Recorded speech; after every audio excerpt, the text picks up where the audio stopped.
One. What's up, everybody? This is Cassius Clay with another episode of Bro You Good podcast, and I'm here with my lovely friend, Kindred Spirit, Kimberly. How you doing today? I am great. What's up, King Cassius? Nothing much, just working, always. So tell me, how you been? I've been good. What's new in your life? What's been going on? Child, where do we start? That part. Where do we start? So tell me, essentially, how it is in these last, I'm going to rephrase that. So tell me, you got your new spot. Mm-hmm. You transitioned from the other side of Houston to this side of Houston. Yes. How has that been for you so far? Actually, it's been refreshing because when I lived in Humble, I stayed out there because of my children in the school district and my former spouse, things like that. So this is the first time that I've actually just done things for me. So this is the first time you've ever done stuff for you. So how much people do not even realize that mothers sacrifice over the years, continuously, and never really pour into themselves. So when was the moment you realized that you needed to take care of you? I believe somewhere around the time I had a granddaughter that passed away. My second grandchild passed away. And although very painful, it opened my eyes that tomorrow is not promised, not even to a baby.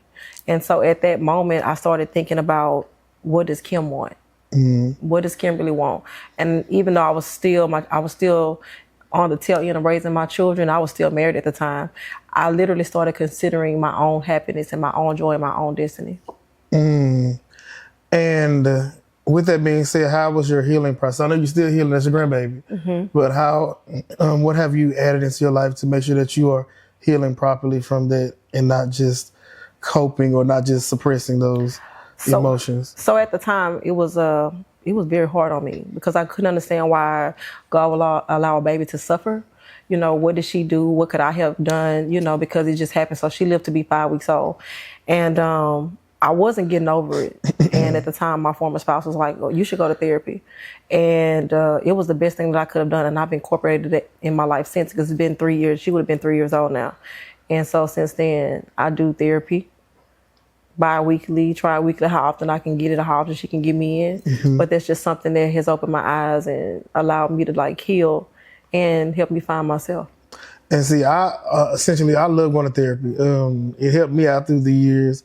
I wish I would have did it sooner, as they like to say, because it helps so much. You have aha moments in there, you have breakthrough moments, and you realize that I don't have to be on all the time. And a lot of times, as moms, as entrepreneurs, as the breadwinners, or whatever you want to call it, people feel like they have to be on all the time. And no, you okay to have days where you just no. Well, a lot of times people look at your life through rose-colored glasses. They think that everything is perfect because when they see you put together. They see makeup, they see hair, they see, a big home or whatever the case may be. And they think, oh, this person I would love to be this person. But you don't know my trauma. You don't know my journey, my destiny, what goes on behind closed doors. You don't know my tears, my pain. They just see an exterior product. And not knowing that sometimes people can look good on the exterior and inside be a complete mess. Yes, and we know, and you used to always tell me that on the phone. You was like, Cassius, we wear so many masks in church. Mm-hmm. And that's another thing, guys. Be careful who you think you may know, or if you don't like somebody, because you never know how close they are to somebody. Mm-hmm. And me and Kimberly never let nobody know how close we were. Mm-hmm. We were just close. And you would always tell me, be careful. People wear masks all the time. I remember one time, when I first met you, and it's funny now, and I've told several people this story, and we clicked right away. Mm-hmm. And I remember we would hug and laugh, and you said to me, you are nothing like they say you are. And I'm like, what the hell are they saying? Mm-hmm. Because the rumor at the time was, oh, she's mean, she's this, she that. I still don't take no shit. Mm-hmm. That's true. But I am very playful, funny, a lot of things that people didn't know about me because of the perception that they had about, maybe because of the position that I was in, but I was anything but that. So when I remember it hurt my feelings, I'm like, I'm not that person. But I understand it now. It's guarded. It's protecting your space. It's not letting everybody in, and people that probably wanted to be in because of who you were and who you were connected to and married to at the time, they wanted to be close to you, and this is like, Well, it was not actually me putting the guard up. It was actually my ex-husband putting the guard up. I think he liked to keep me in the box. Okay. So it wasn't even me at the time, but I did get to a place where I didn't know who to trust because there was so many things happening that I did develop like a protective barrier up around myself because I didn't know who I could trust. But a lot of that was the perception that he had given people so they would stay away from me. Really? Yeah. Nah, I didn't know that part, but it makes a lot of sense because I just knew your schedule. I said, okay, Kim ain't coming at 8 o'clock. She ain't coming to the early service. Hell no. She gonna come to 10 o'clock and she might stroll in right before it starts, and then she gonna try to leave right when it ends because it's just, you didn't want to deal with all that. Well, okay, if you think about the dynamic, it was some of that. So if you think about it, my ex-husband would get there super early. And of course, we have to pray our sins before we serve. Yeah, he would get there super early. He would be in the back, and then of course, the lead pastor wouldn't walk out until it was time for service. And the thing was, the only person that people saw that was accessible was me. So they would give me all their problems. I ain't got no money. I'm like, baby, I ain't got nothing for you either. You know what I'm saying? So I got tired of that, and I felt like, okay, let's talk to her. And so they would try to get close to me to try to get connected to my ex or to the lead pastor and stuff like that. So I just got to the place where I was like, well, I'll walk in with church store too. So I don't have to deal with none of that because people don't know, like, I'm a regular person just like you. And you coming to get what you need from God at the same time. I'm coming in to get services as well. You know, sir, I need this too. So I don't know what you want me to do other than to encourage you and pray for you. But even that becomes draining because people don't realize how much baggage they dump on someone. And they feel better. And now I'm wearing the burden of all my problems and yours too. Yeah. So I had just got to the point where I was like, I don't want to be bothered with it. And I wish we gave a lot of people who seem to have it together, leaders have it together, or just, okay, so the backstory is, y'all, she was in a very prominent position. I don't want to say what it was unless she said it, but she was in a very prominent position at the church, and everybody would just pull on her. Yeah. And it got to the point to where you was just over it. I was over it, and at the time I was dealing with a lot of myself. And I think a lot of times people, because they don't hear you complain about it, they don't know about it, they forget that you have your own personal struggles. You know, at the time I was dealing with a child that had mental health issues, a lot of things going on in my family. I was caring for my granddaughter. My grandmother was sick at the time. I had so much going on. I was running a business, 2 businesses, and I was so busy. I was working 7 days a week, and I had worked 7 days a week for 3 years. So by the time I got to church, it was times that I had to like just push myself to even go to worship because all I wanted to do on a Sunday was go to sleep. Well, I remember you calling me from way Timbuktu in the deep country. I just cited somebody's house to go tell them what we're going to do over here. I'm like, what are you doing in Rose Sharon? What are you doing way out here? Or is this, you just be out there, or you're on a plane, or you got to go where the money goes. That's so true. I was just tired and still trying to be a football mom, a cheer mom, and and then I had met my family. So now I'm trying to be a sister and a daughter and all of these things that were going on. And here you come with your dumping grounds. I'm like, girl, I'm trying to figure it out myself. I'm trying to figure it out. You're trying to figure it out. Since you brought it up, we just jump right into it. You saying you found your family. Talk about that process and let people know how that was for you growing up and not knowing who you were. So my mother died when I was 1 by suicide. But I didn't find that out till I was 16 of like how she passed away. So the things that happen in our lives affect who we become. You get what I'm saying? And so I felt like I don't fit in with my grandmother's side. I don't even look like them. And then I didn't know who my father was. And so I think my son or somebody said one time, we don't have a big family. And it really made me be like, I'm going to really work at trying to find my father. So one day I was doing hair. And my client said, oh, my cousin found his father and da-da-da-da. And I'm like, how? And they said, Ancestry.com. And at this point, I don't have nothing to lose because I had tried other stuff. My mom lived a very fast life. She had, by the time she was 19, she was dead. And she had 2 children by 2 different men, and she had been married and divorced. That is a lot for a 19-year-old. Yeah, that's a lot. So she just left so many unanswered questions behind. And who my grandparents thought was my father, they found out very young that he wasn't my father, but didn't quite tell me how. I remember taking what I thought was a shot, was a blood test. And so they knew that he wasn't my father. I went to Ancestry. I did the whole DNA kit, and it came back that I found a cousin. And they didn't know about me, so she was like, I don't know who you are. And I'm like, listen, you are my only hope. She was her first cousin. And from there, she helped me narrow it down who my father could be. I met my father and my siblings. We went and took another DNA test, and sure enough, he was my father. And I met him at 36 years old. And you look just like him, which is crazy. I look a lot You look just almost identical, like eyes, like all that stuff. And that's crazy. So how did that, when you found him, how did that make you feel when you first saw him or just sat down and talked to him? Well, when I saw his picture, that was the first time I had ever seen my eyes. I have very unique, distinct eyes, and my children have them, my grandchildren have them. And when I saw him, I said, this is my father. It's so funny because I had met my mother's ex-husband, and he said, oh, I think you could be mine.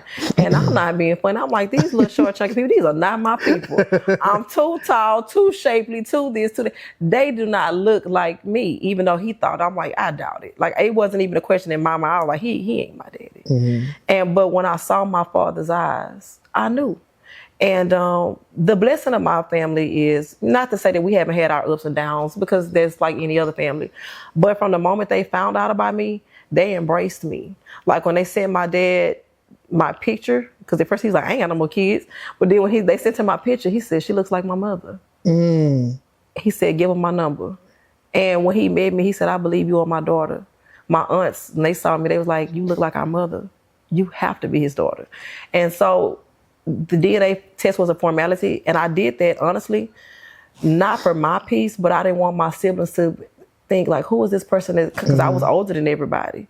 And it's like, where'd she come from? So I really took the DNA test because I wanted my siblings to know that I'm not just trying to intrude on your space or anything like that.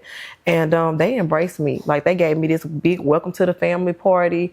They opened me with open arms. Like, they just accepted me. Like, I just had a birthday party and some of my cousins was there. My sister was there. You know, me and my brother talked from time to time. Yeah, like, I just got more I don't even know how many nieces and nephews. I don't even know everybody's name still. It's a lot. It's a lot. It's a lot, but and I'm still you got learning. The family you always want, like big family. You know who you are. You know where you come from. You're learning still about that. You know, you can identify with some things. Like when I hang out with my cousins, I'm like, oh, I see that in me. Or they, you know, I see little things and I'm like, okay, I see where I get that from, because you do have genetic traits. Like even like my cousins are a lot of fun. And I realized that that's a trait that my family has. Like, they like to have a good time. And my other family, not to say that they don't like to have a good time, they're just much more conservative. My dad's side is a little bit more, you know, they're about their life. Yeah. They bad about it. They bad about it. But yeah, that's where you get it from. Yeah. Because I'm like, I thought I would be in the streets. But see, back in the day, I guess I get it now, because it's like, I will be out and you be like, where you going now? Where you been? Where you been? Like, I just like to go out, and I see you done took that on for yourself now too. You be outside. Well, see, here's the thing. It's hard to be. I be outside. but here's why. You got to understand. At the season you met me in, out of respect for my husband, and I was raising children. But one thing, and I didn't have time. That was the first thing. Second, because when you are married to a pastor, what it look like you going here and there, you know what I'm saying? So it was just a thing that I couldn't do. But when he met me, that's what I was doing. That's who I am. I've always been the fun friend. Like my friends now, they don't know you, but you just went back to being who you really are. So I dulled myself down a lot because of the circumstance that I was in. But I've always been the host. Even like for holidays and stuff, I have 40, 50, 60 people at my house. We play games, we have a good time, and then people will get to see a glimpse of who I was. But who I am now is, baby, let me tell you something. I open the club and shut it down. Stop playing with me. Okay. I want to put up the chairs. And I love that. I always feel like I won't say it's the second act, but I'm loving to see people over 40 or over 45, over 50, all that stuff, getting a second act in the sense of living their life. Because they sacrifice so much. Because, you know, in the back of the day, like, okay, house, car, family, job, career by 25, 26, 27, build your family up. And it's like, but you still kids. And I go back and think about it, I'm like, 25, I ain't want no kids. I married like, what? Exactly. And so even though I live with my grandparents, I look back on it now, in a sense, I was kind of like raising myself because I was pregnant by 17. I was out of high school by the time I was 17. And that same summer I got pregnant. And so I've always been somebody's mama. And before that, I would help with my cousins and stuff, because I was the oldest cousin. I was the oldest grandchild. I was the oldest child. So I was always helping with somebody else's kids. Then I had my own kids. And, I was a single mom until I think my oldest daughter was maybe about 9 or 10 or something like that. And so I never had the time to really just like party like that. It would be glimpses and moments where I would kick it and go out with my friends a little bit, but I never just got to really enjoy my youth. I was a baby with a baby. And I had a job like at 12. I used to work at the flea market. I worked all my life.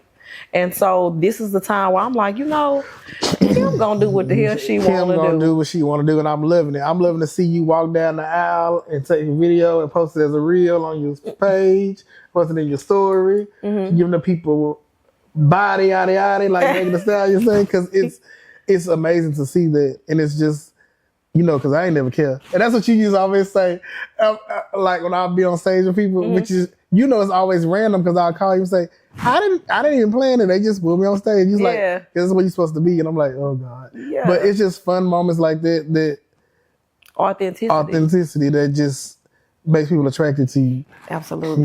And that's what I've always appreciated about you. You saw me. You always saw me. Yeah. You didn't care about nothing else. You saw me. Right. Even back when I was like too quiet, or I was missing the action. When I was getting my thesis, I was doing my thesis, y'all. It was just grad school. I'll never forget it. And I think about it often too. You just called out the blue. I ain't seen you in a couple weeks. Where you been? And it felt good to know somebody just to check on you. Because ain't that what church about? Yeah. When I was growing up, if you stopped going to church, they used to call you. Show up at your house, right? So when you see somebody, especially when you become fond of them, where are you? Why you not here? Why I ain't laid eyes on you? I need to hug your neck. But that's how I grew up. You get what I'm saying? Like my friends like that right now. So it's only natural that if you care about somebody, you should check on them. The one thing I learned now in life, I don't care if I don't like a person. If they keep crossing my mind, I will call and check on them. That's what we should do. But people just don't do it because we get so self-absorbed in who we are and we don't have time. But what's a phone call or a text? And these days, you can just shoot a text. Yeah, literally. Yeah. And I appreciate that so much because I was going through it at that time. Yeah. And you really reached out and in a sense pulled me out of it and helped me pull out of like, okay, it's going to be fine. It's going to be okay. Yeah. And I really appreciate that. And it helped me press forward. And then I got to graduate and everything. Because I sure was like, thinking caddies, but I got too close to the end. Of course, everything going to come down on you at the end of the journey. That's how it always is. But I look at it now and I'm like, I'm better for it now. Right. Because all the stuff I learned and I just apply it to what I'm doing now. And so I've always appreciated that. And I always think about that moment more than you think. So you impacted me a lot today. Wow, that's amazing. And it was after church. I actually kind of forgot that after church. It was Sunday. Like, what the hell came to Because I know if she ain't see me up there, she said, you ain't in the choir. You ain't down over there. I ain't heard your voice. Because some people's voice you recognize it. Let me call him. Yeah. And I really did appreciate that because I needed that at that moment. It was like, it's good when your family can see you, but when your church family, the one that you really bond with, that can really see you. Because I don't think we realize like the bond with that is a little bit different. It is. When, the family, because it's chosen. So it's chosen spiritually and, naturally. So it's just a different thing. So I always laugh about it too, where you was like, Cassius, I'm the only other man I can go out, you go out to eat with. And I used to holler at you because we at lunch. I'm like, let's go to lunch. Okay, let's go here. And we told that Papa those up and had us a few cocktails. But hey, I'm the only other man you can go out with. And that's funny. But I always appreciate those moments because we needed the moments more than we thought. But it's just that part. So how are you dealing with the changes in relationships since your divorce? Because that happens. Child. And I was like, talk about chosen family and how that changes and shifts. And people are just going to rally behind who they feel like rallying behind. So how are you dealing with those changes? So what you mean, like my single life? Single life, yes, and then people that probably don't really connect with you anymore because of that, Oh, well, as far as like church family, like, or just people that was around. well, going through my divorce helped me find out who really was for me. Who my friends was, who really cared about me. And I'm not going to say that some of the church family didn't reach out, but they was reaching out because they was being nosy. I hadn't even pretty much told, like, I was going to divorce quietly because at the time I was doing work for the church and different things like that. So me, the only people that really knew were like my best friends. I don't even think I had told my grandmother that I was getting a divorce. I was just trying to figure it out, so like my best friends knew, and and of course the head of the church, people like that knew, but I hadn't said anything. But of course, once people get wind of it, it go fast. I always say nothing stays in that back office. No, like and by the time people started, I didn't even know people really knew. So let's just hop right into it and talk about how things shifted when you say you filed for divorce. Okay, so when I filed for divorce, I just made up my mind one day. We were having our struggles, but then an event happened, and I just said, today is the last damn day. A lot of times women who get married, we get married to stay married. You don't want to feel a divorce. Honestly, nobody in my family had ever really been divorced. I'm the first friend that got divorced. I'm like one of the first family members that got divorced. Like my friend was like, how do you file for divorce? What is that like? Like people was like, all of that kind of stuff. So I struggle with all of that. What does that look like financially? And I'm going to be honest, everything that I thought could go wrong since I got to file for divorce did go wrong. But my peace, my freedom, my joy has been priceless. So when I initially filed for divorce, just my friends knew, and they were just there being supportive for me. And then, of course, it broke wind, and then the church knew it. Then everybody started like trying to reach out, but they would not.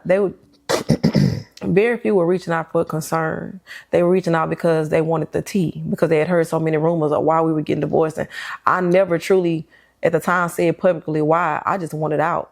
And I got to the point where I ain't give a damn what nobody thought. And I don't owe nobody shit. I don't owe nobody no explanation. Only people I owe the explanation to were my children. And they were ready for me to get out too. So, that was enough said. I can say that some women reached out to me because I realized how many other women were unhappy in their marriages and wanted out. What does that look like? And then, of course, they started seeing me have a good time. They're like, you look like you living your best life. And at the time, I was just so happy to be free. Shit, I was. You were happy. Child, I was, woo. Listen, outside. Again. Well, let me tell you. Sometimes God sends you exactly what you need when you need it. And to be quite transparent, after I filed for divorce, unexpectedly I met a guy, and at the time he was just what I needed. We didn't work out. We stayed together for like a year, but he showed me what a healthy relationship looks like. Like he courted me, he dated me, we went on trips. He was very attentive. He was so proud to be with me till it was just like, okay, this is what I could have. And we're still friends to this day. I just talked to him yesterday. We just didn't work out. And people got to realize that sometimes when you break up, it doesn't mean that you enemies. It's just the relationship didn't evolve into, a final product in marriage and stuff like that. But he showed me genuinely how somebody could love me. And it was just a freedom and a peace that I had never experienced before. So it was just a healthy place to be in at the time. And it helped me get through my divorce. And, we traveled. I'm being honest, we did all kind of stuff. We traveled, we partied, we had great sex, we did all this stuff. All of the stuff that come with a good relationship, we did it, and we still friends. And I love that for you because, you needed it. I needed it at the time. You needed it. You needed something totally different, but exactly what you needed. At the same time, you wasn't looking for it, it just came your way. It just fell into my lap. Literally, I was sitting there with Travis. My husband, that's my gay best friend. Oh, the one that helped you design? Yeah, that's my husband. That's my boo. And he said he thought that I was with Travis. He watched for a while. He's like, nah, that ain't her man. I'm going to take a shot. And so we exchanged numbers, and it wasn't like immediate, like he would text or whatever. And I said something to him one day, and he sent me an invite. And he said, it was like from, what do you call those little apps that, Open Table. Yeah. You know, Princess invited you so-and-so, so-and-so, so do you accept? And I accepted it. And then he texted me and he said, and don't be late because I have more planned. And we had the best date. And he was like, you what's so crazy is when I was married, I didn't even have a passport because somebody didn't want me to get one. That's another story. But he said, "You have a passport?" Down the bag. Because you just can't drop that bomb. You couldn't have a passport? Every time I would like want us to get passports to do things, it was just conflict. He wasn't interested in doing it at the time. He felt like we should be doing this and we should be doing that. We should always be putting our money in investments. But what's money without living? That's true. Because we had some money, but I was miserable. We didn't go anywhere. And I'm watching all my friends and family travel, and we wasn't doing nothing. We were just existing. We had a big, beautiful home, nice cars in the driveway, beautiful furniture, but we wasn't doing nothing. And I realized now that we wasn't friends. So the one thing I could take away from that marriage is that I will never be with anybody else that is not my friend. You have to be my friend. If a man don't make me laugh in the first like 15, 20 minutes of me knowing him, I can already tell you right now, you're not gonna be my friend because I'm silly and everything. Like I think this is probably the most serious I've been all month. Like right now, you know what I'm saying? Because we're talking about life. But I'm very lighthearted. And so I just took away from there like, yeah, I gotta have somebody that you don't need two people. You don't need people that's just like you, but you do have to be like-minded, you know, as far as travel. And some things can wait. You don't have to put everything of importance ahead of enjoying your life. Sometimes you got to work-life balance, you know? I remember, because, you know, I don't care. I won't say I won't care. I'm sorry, y'all. But I'll post what I feel like posting on my social media. And I think it was when I was on stage with Janelle Monáe, and you just reminded me that when you said that, because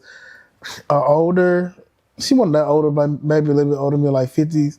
But she came up to me at choir rehearsal and said, I wish when I was younger, I lived like you lived.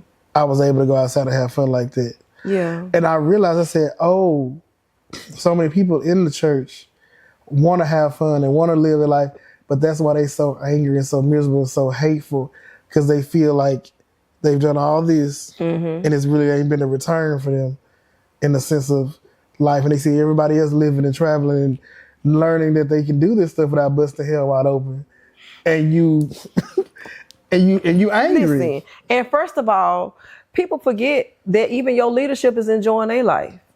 You get what I'm saying? You think that God would put Hawaii here and never want us to experience that, or put Paris there? Exactly. You get what I'm saying? Mykonos or wherever you want to go. You think that it's there that he, you know, like think about it. Even those hotels and stuff, like he put men here that he knew would be creative enough to build these things for us to enjoy. So you have to live. I don't understand. Like people think that being a Christian means that you got to be dead, or you know what I'm saying? When people be like, die to yourself. I hate when people say that shit. Die to myself. The hell? I'm gonna live. I'm going to ignore who God created me to be. Yeah. When your authenticity, or how you say it. Yeah. You being your authentic self is literally what he wants you to be. He know you. He know you better than you know you. Baby, he can't bless nobody other than you, who you are. And I always say you get what I'm saying? You can't be no great pretender. If you can fool everybody else, you still can't fool him. Like you can go out there and be happy for the world. And if you're not happy, you think God don't know his child? He created you. He knew who you were before you were formed and shaped. So why would you not be who he designed you to be? Exactly. And I live unapologetically. I don't really give a damn what nobody thinks. And that's really the key to freedom. That's the way to be happy. And yes, it comes with people that's envious because they wish they could do it. But y'all, you can do it. All you have to do is just do it. Live your life. Right. Like, live your life like it's golden, like Jill Scott say, or live your best life like Lil Duval say. And we doing both. Exactly. And so, you know, it don't mean go out there and just lose your damn mind. Yeah, no, we don't you know, because it's rules. Thank you. It's rules everywhere you go. But what it is saying is that it's okay to be you. You know, that's the freedom that I have in this space. I don't have to hold back or not say how I feel. I'm more expressive, and everything don't need to be said. Let's be clear. You know, you do have to use wisdom and discernment, but I'm okay with like expressing myself. I'm okay with, and like even if I want to say no, in the past I used to feel so guilty about saying no. Now I realize no is a complete sentence. If I want to do something, the answer is no. I'm not doing it. If I want to do it, the answer is yes. But I don't feel obligated or confined into this box that I worry about what people are going to think about me if I say no, or if I say yes, or if I don't show up. I just get to live. And now that you made me remember something I forgot about. You remember the day I gave you those tickets in the back at church? And I went. And you went. Damn sure did. You went, right? You were like, I said, I ain't going here. Who was it? I want to say it was Tweet and somebody else. Yes, it was Tweet and somebody. Yeah. And I was like, I'm not gonna go here. You go. You was like, what? And I never know why Lettucey. Yes. I never know why I'm led to do certain things, but then when I hear more stuff, it's like you needed to go have fun today. Here, take the tickets and go. And I went. And you went and had a ball. I'm a music lover, and that's the thing that people don't know about. Like people know now because I love. Yeah, music. And you will always connect over music. I love music, and I don't mean just like 50, 60, 70. Like I am when it comes to music, I am a catalog. I love music, so you can't never miss me with no good concert tickets. You can't never miss me with no good music, good concert tickets, all of that stuff. And I be saying you just went to one recently, didn't you? Child, where I went lately? Was it Jodeci? Oh, no, I went seeing Keith Sweat a few weeks ago. Yeah, it was Keith Sweat. That's my favorite, though. Yeah, you love Keith Sweat. Babe, let me tell y'all, that is the greatest. Every time Keith come, I don't care how many times. If he come 5 times in a year, I'm going all 5 times. That man said it still work. I said I'm sick of him. But he letting the women know it still work. Yeah. But it's just, even him, he's him and Charlie Wilsons and all those people, Pat LaBelle, Stephanie Mills, they letting you know, ain't no time limit, Shaka. They still out here. Yeah. Body, and having a good time. Greatness is still greatness. That don't change. It may, people, everybody has their prime where you just get to your plateau or whatever, but it doesn't mean that somebody does not appreciate your craft. Because I have never been to a Keith Sweat show to this day that ain't packed out. Yeah. Never. And I go see him all the time. He's always going to be packed out. And the crowd sing them songs like they came out yesterday. I remember that's the first time I really fell in love. My grandmother used to have a little small mom and pop little restaurant in Fifth Ward, and they used to have a jukebox. It was a quarter, and I can't even tell you how many times I would ask for that quarter to play some Keith Sweat. Right in the wrong way to love somebody. I used to wear that damn song out. Wear it out. That was probably the first song that I ever fell in love with. So I still to this day I love Keith Sweat. So it's almost like it's your first memory of falling in love with music. And music has carried you through everything in your life. Anytime I hear a song, I know exactly where I was. I can tell you exactly what I was doing. I can tell you when it came out. I can tell you where I was when Tupac got killed. Like, I'm a music lover. I'm not that into TV. I don't watch reality shows. I don't watch none of that shit. But music, all day, every day. When you got here, what was I doing? Listening to music. I thought it was Summer Walker new album, but no, it wasn't Summer Walker. I was checking her out yesterday. I gotta run that by again. I found a few little hits I like, but I'm just, that's my piece. That's my therapy. I got a DJ booth sitting right there. Literally, and I love that. I never thought about incorporating that in the setup of your house, but yeah, I liked it.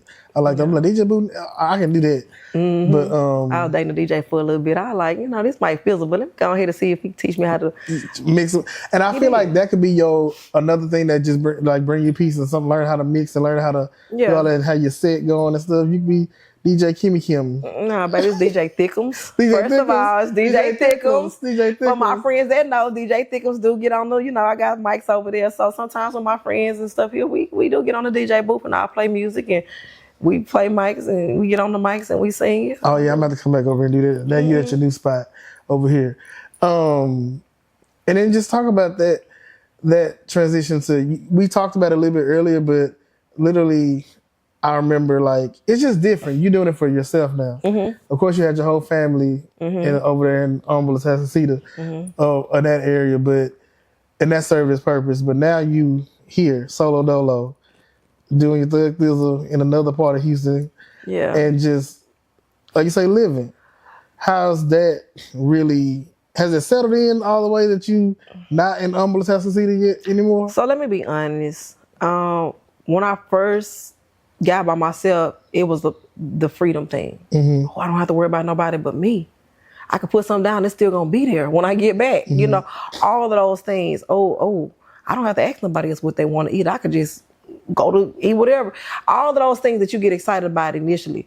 But I am a wife at heart. I'm a mother at heart. I'm a grandmother. So then after you get over all of that, you start realizing I'm lonely. I've always had people here. I'm used to children running around arguing, somebody breaking some shit, somebody, just a lot of stuff. So initially you get excited and then you get that thing like, man, sometimes silence can be so loud. So when I was in my home, everybody seen it who followed me, big, beautiful home. And people were like, why would you want to sell your home? I'm like, well, why would I want to stay? It's far. My whole new life, everybody that I've met, the life that I've created for myself, they're on the other side of town. You know, when I go out, you 35, 45, 50 minutes away from your house. Then you get home and nobody there. You know, so I got to the point where I just wanted to start over again, like completely start over. No ex-husbands lived in the house, no nothing. This is just freedom. This is me. So yeah, so my transition has been learning how to like even cope with it just being me. And I'm not going to say that it's always been easy because I'm so used to having people around. I've had to learn to really like enjoy my own company 100% of the time. And that's when you really find out who you are and what you want to tolerate.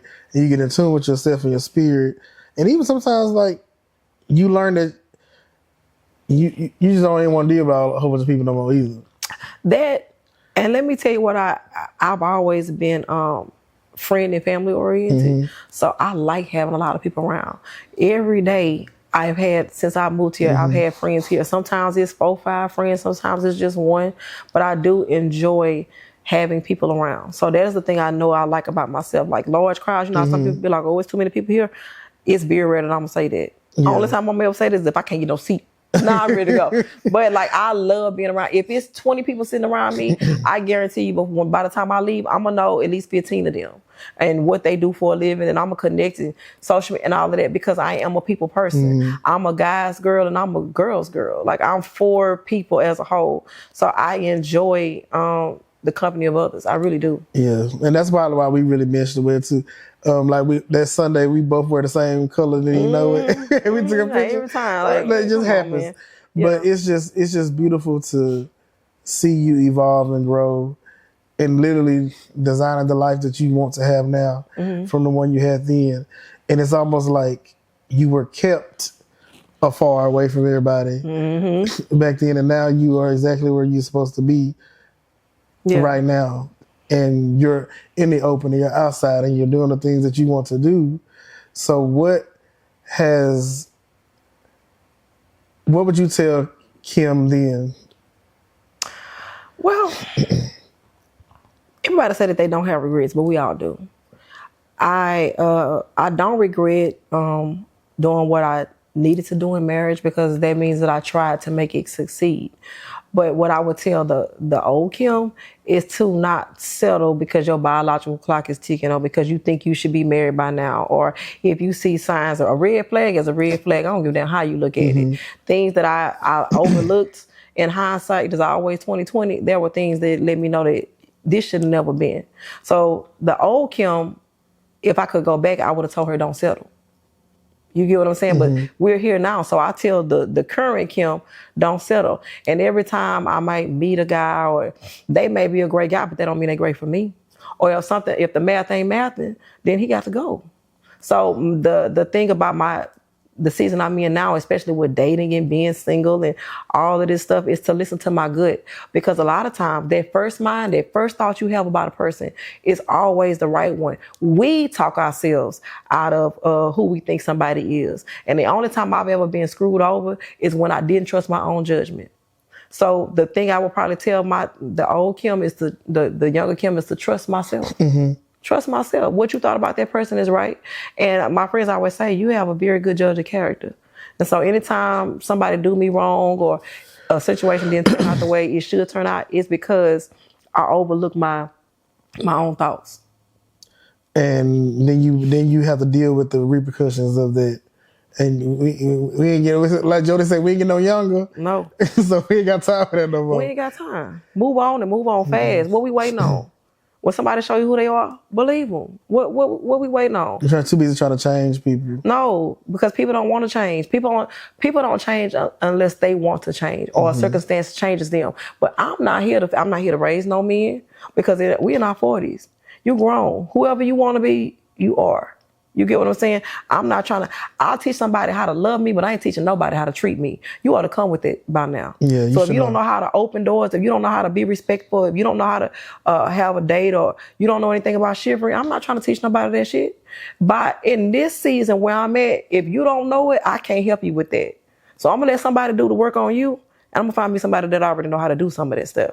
Now, everybody's love language is different. So I'll teach you how to love me, because that's a thing that has to be learned. But as far as how to treat a person, I'm middle age. I probably got more days behind me than in front of me. I ain't doing that. Yeah, because you even see a lot of people, like Keisha Cole, she was dating some guy and it wasn't good for her. It's like, girl, you too old for that. Like, wake up and know who you are. Like, and I love that moment with her on stage with Usher. He kind of like, he reminded her, like, you that girl, like, you are the one that have the song that everybody love. Right. All love, and you shouldn't have to deal with no...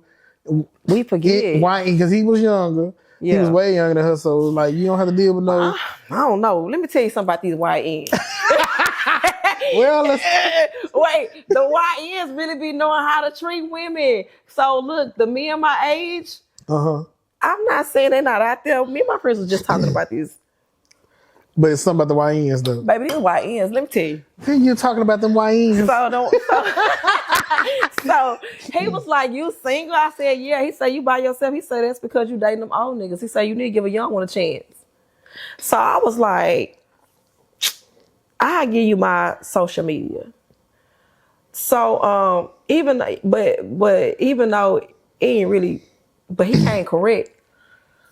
The next morning, before I could even wake up good, he was like, good morning, lunch today? And so I went to lunch with him. Why not? What I got to lose? And then at lunch, he was like, so I can have your phone number, what? I was like, okay, I guess I give you my number. He gets my number. The next day, I say, when you want to see me again? He said, tonight. I know that's right. Intentional. Very. It's just that he's too young for me. But it felt refreshing that it was like, okay, so me and Duke still know how to treat women. And that's when you realize people do what they want to do. Yeah, people use scapegoats and gaslight and stuff, but he was serious about it. Oh, yes. He was very serious about it. Because you know Tammy Roman, she got her one. Child, let me tell you. I ain't even opposed no more. And I only date my type. I know this sound a little, cliche, but this is no shade to him, but I married somebody who was not my type. So my thing was, I got a second chance in life. Men only date the kind of people that women that they want to date. Am I lying? That's true. They date who they want to date. They gonna go get the baddest, best looking thing that they could possibly get. Every time they break up with one, they find another replica, another replica. So I want me a bad bitch too. So I only date men that I'm attracted to. And I like them tall, chocolate, and fine. I'm gonna just be honest with you. I like them tall. I like a pretty smile. I like them chocolate. And my friends know, they can pretty much know. You want your own very version of Keith Sweat. We know. Well, not so much Keith Sweat, Morris Chestnut. Morris a little short, but he handsome now. But I do very much have what I'm attracted to, and I'm not saying that I'm not open to dating other things, but I do look for an attraction. And do you want anybody else in the church again? Hell no. Hell to the no. Hell to the no. She don't want no more church men. Sorry, y'all. No, I ain't want that church man. Do you know when I met him? So backstory. Torrance and I went to high school together. I didn't know that. His mother used to be my teacher. His aunt was my principal in middle school. But we never, he was older than me. So when I was like a freshman in high school, he was a senior. So I knew him just in passing, but I didn't know him. Here's the thing. When I started dating him, I had just came off this breakup with this guy that I was really crazy about. Mind you, I was in my 20s then. This has been years ago. I'm 40-something now. But I had just came off this guy that I was like head over heels for. I was crazy about that man. And he was my type, tall. We had a lot of fun together. We had more fun than I probably ever had with anyone at the time. And he broke my heart. And he was there. My ex-husband was there. He was trying at the time. I just wasn't. And then I said, well, let me give him a shot. So when we started dating, I remember he used to be very conservative. And I remember telling him, like, look, well, no, let me back it up. one time I had a really bad accident, and I was at home, and my friend Benita, I call her B. I love her today. She called me and she said, "Hey, you know that guy that you've been dating?" I said, "Yeah." She said, "He preached a sermon today." I was like, "Who?" I had no idea the guy was a preacher. No, I didn't know he was none of that. And so after that, I blocked him.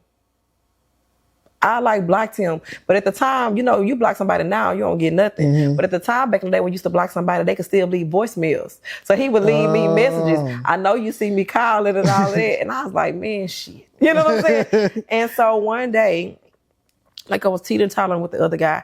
And one day I just talked to him, and I think he prayed for me. And I was trying to really get my life, my spiritual life together. And that's how I ended up dating him. It wasn't a physical connection or anything like that. At the time, I thought he could be a great father to my children. He could be what I need. But you realize now that just those little glimpses of is not enough to, keep you guys, keep a relationship together. But that's how I end up. And he would spend that bag. He would give me that money. You know what I'm saying? Think about it. When you're young, when somebody call you and be like, "I got my income tax. You want half of it?" Hell yeah. I want half of it. Hell somebody yeah. do that now. Shoot. Okay, bring it right on over. So now I realize that you got to be careful who you take things from, because you can get blinded by all of the smoke and mirrors and not see the authentic person. So I'm not saying that he was a bad person. I'm not saying that. What I am saying is that I got blinded by the smoke and mirrors of him being very generous. And the rose-colored glasses, and stuff. But there were signs, clear signs that told me I should also run. But men know how to keep you with money. So I got a rule now. I only take things from somebody who I really want to be with. And I don't care how bad it get. I don't care if I don't want to be with you. I ain't taking nothing from you. I don't want it. And that's a great boundary to have. It's a great boundary. So you want any mixed signals. None of that stuff. And then keep in mind, a man follow his treasures. His treasures is money. And then when they do things for you, then they feel like they have an obligation to treat you a certain way because they feel like you need them. Mm-hmm. And I'm not saying that I don't need a man, but I don't ever want to be in a position to where somebody think I need them and they can treat me in any kind of way. That's not gonna happen. Yeah, because that's no. Yeah. No, you've been and done that. Exactly. So now I want to jump into your career change. Mm-hmm. And I think, y'all, it's one of the most epic pivots in the career that I've seen, period. Just the way it all unfolded. She stopped doing hair. I remember you told me, I ain't doing nobody else's hair. Mm-hmm. And I said, okay. And because you was already dipping your toe into design anyway. Mm-hmm. And, my neighbor knows you used to do her hair, I think. And literally right now, my neighbor right now. So it's like, I done done so many people. And I was like, how you know Kimberly? She did my hair. And child, she even knew you went in there no more. I said, how do you know this? She go to Wheeler. Because people call me all the time to this day. People inbox me all the time. Like, will you take a few heads? I don't have a love for it. Hair was very good to me. I'm very grateful because I don't have a college degree. Mm-hmm. I've done some. I have some college, but I needed, keep in mind I was a teenage mom, so I needed fast money. Hair is like dope money. It's the only place I know that you could go legally, walk in there broke and leave out with a couple $1,000s in your pocket. In one day. Yeah. So, that's the way, of course, you get in that trap, but also people don't realize it. But this generation, y'all do stuff a little different. They do appointments. They only going to take about 5-6 people a day. And that's why the prices be where it is, so they know what they're getting every day. The prices are extremely high now, but you got to keep in mind, I came into the hair game in, 99, 2000. You still shampoo people hair, right? Yeah, I still shampoo. I don't want to do it no more. Oh, no, I did shampoo, everything. I was a start to finish product. But I missed out on so much when my kids were younger. I missed out on football games, cheer, this and that. I missed out on birthday parties. I missed out on some of my friends got married and I was behind the chair. Just so many events and special moments in people's lives. And every time something tragic would happen in my family, I was behind that damn chair. The straw that broke the camel back is when my daughter called me and said, "Mama, they life flight Miri to the hospital." And I had understanding clients, but they still were trying to figure out I was going to finish their hair. And I'm trying to figure out how to get to the hospital to be with my daughter and my grandbaby. And at that moment, I said, I ain't never standing behind this chair again. I don't ever want to have another job that confines me to keep from getting to my family or people that I care about. And I just never did it again. I just made a decision, never again. And design is good, but it's up and down. So I'm a hustler. I'm always looking for something else. So, you know, you got to pivot again. As much as you may love something, if it ain't producing the results you want, then it's time to figure out how to get another bag. I'm an entrepreneur at heart. So everything I do it with the intent on how to support my habits. You know what I'm saying? I like to shop. Yeah. I like bags. I like to live a certain way. I like to live good. I like to drive nice cars. I like to keep my nails on my hand, my lashes done. All that stuff costs money. And I don't have anybody to depend on but me. My children need me, my grandchildren. I just took my grandbaby shopping. I'm going to show you how fast money went out the door. She 4. And by the time I left from buying her and her brother stuff, I was $700 lighter.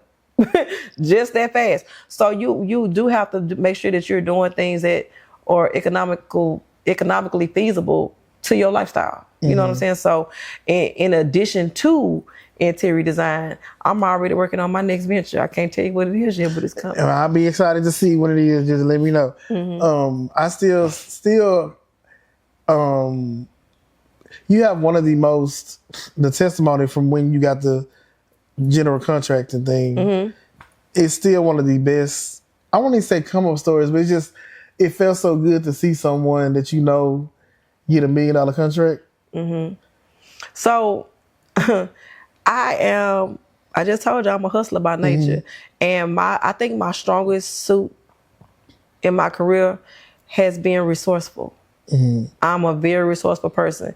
And I'm a person that if I don't know something, I'll figure it out. So what ended up happening was I did the pastor's office. He called me out the blue. Hey, you know, I heard that you were breaking into the business, and he saw somebody he knew saw my home, and they were asking him my ex-husband, who did it? And he said, oh, Kim did it. He's like, really? It looked like a professional did it. But I'm very meticulous on how things should look. And so I think with the final results of the office, they wasn't expecting it to be as nice as it came out. And I gave them a vision because I was like, how this office looks currently, it don't look like you. You're, the way you dress, your style, your demeanor, your personality, this don't match. And so when I made the office as nice as it was, he was like, okay, well, what about this office? And then I think I had a meeting with this COO at the time, and she said, can you build us some offices? I thought to myself, I ain't never built shit in my life, but yeah, I could do it. So I literally went home. I had purchased homes. So I literally went home and I wrote down everything a house would need. Plumbing, wood, framework, you know what I'm saying, insulation, sheetrock, lights. You need an electrician. I'm going to need a plumber. I'm going to need flooring. I'm going to need doors. I just literally wrote down a list of everything I thought that a home could need. And then I started researching YouTube University on everything else. And then I taught myself how to do renderings. I taught myself how to do layouts and floor plans, and I went from there. And then I started reaching out to people. Okay, I need an architect. I need this. I started building relationships. And from there, that's how it happened. Because in Texas, you don't need a general contractor's license to be a general contractor. You just need to know what you're doing. And let me tell you, she did it. The building still stands.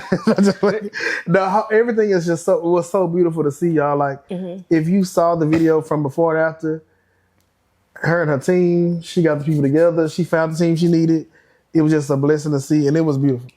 And even you during the Christmas time, I was like, I come to rehearsal. I'm like, what are you doing here, child? I'm here all day long, getting stuff ready for Christmas. It's like, girl, go to bed, but when I get passionate about something, I'll make sure it happens, and I'm gonna make sure it's the best that that you've ever seen it. I'm always trying to outdo myself, and that's how I know your next venture, you're gonna outdo yourself. You know, got here this far. You've been through all the ups and downs, left, right, up, all around the world and back again, and you are here now, and you can feel the peace. You can feel the surety of yourself. You can feel the love. You can feel the joy.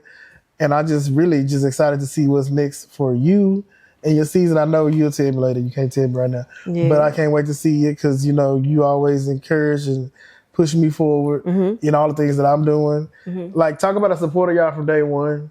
Like, Kim been one for me. She just said, Cash, keep going. keep going, keep going. And I see what everybody else is seeing now. Mm-hmm. I see it in me more and more every day. Yeah. Like I'm that sure of where I'm trying to go. Well, the biggest thing is that people forget that the best thing you can do is bet on yourself every time. Like, think about it. Who better to believe in you than you? Mm-hmm. Other people can see it, but the way you will really achieve and accomplish something is when you see it, when you believe in yourself. You know, a lot of times is people think favor ain't fair. And if you favor it and you trust on yourself and you do the work, you're going to come out on top every time. So the biggest thing is that people forget to just bet on yourself, trust the process. Even if it don't look like it's going good, it's good. And that's when that scripture comes. All things work together for the good of those who love the Lord and are called according to his purpose. That one, literally, period. Yeah. And that's it. So it's beautiful to see you where you are now. Mm-hmm. It's really, I love it. I love it, y'all. So y'all keep looking out for what Kim is about to do because it's going to be epic again. So tell everybody where they can follow your page. Child, it depends on how. If you want to get ratchet, you can follow Kimmy _the Great. That's KIMMIE _THE Great, GREAT. And if you want my contractor and interior design page, that is at Ivory, IVORY, more MOORE design. Mm-hmm. And either page you get inspired, so it don't matter. Yeah. You get inspired to live your life like it's golden, or change up your whole dynamic. Because I've been watching Selling OC and Selling Sunset and the staging and all that stuff. And I'm like, when I get my bag right, y'all, Kim gonna decorate my pad. Yeah. So, don't be coming with her for $500 either, baby. Because she gonna tell you no, thank you. This is a luxury service. Luxury costs money. So not only do you have money for your stuff, you gotta have money for me. Exactly. You heard it from the mouth of the Ivory Design. Mm-hmm. So make sure you have your money together before you book her. All right, that's a wrap. We out. That's it. See how easy that was? Good.